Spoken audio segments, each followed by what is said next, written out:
بعض اوقات اللہ ہمیں اس لیے بھی دکھ میں مبتلا کر دیتا ہے تاکہ ہم دوسروں کا دکھ سمجھ سکیں۔ جب قرآن دل میں اترنے لگتا ہے تو اللہ سے شدید محبت ہونے لگتی ہے، پھر اس کے بندوں کے لیے دل میں محبت و خیر خواہی خود بخود پیدا ہو جاتی ہے۔ بے شک اللہ کے ذکر سے ہی دلوں کو اطمینان ملتا ہے۔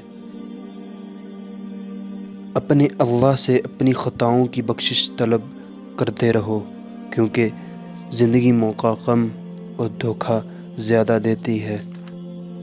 کبھی کسی کے سامنے اپنی صفائی پیش نہ کرو، کیونکہ جسے تم پر یقین ہے اسے ضرورت نہیں، جسے تم پر یقین نہیں وہ مانے گا نہیں۔ دوستوں کے ساتھ اس نمک کی طرح رہو جو کھانے میں دکھائی نہیں دیتا لیکن اگر نہ ہو تو اس کی کمی بہت محسوس ہوتی ہے۔ رشتوں کی خوبصورتی ایک دوسرے کی بات کو برداشت کرنے میں ہے۔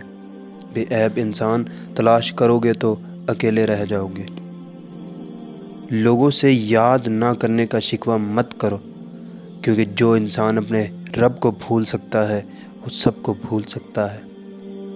لفظ انسان کے غلام ہوتے ہیں مگر صرف بولنے سے پہلے تک، بولنے کے بعد انسان اپنے الفاظ کا غلام بن جاتا ہے۔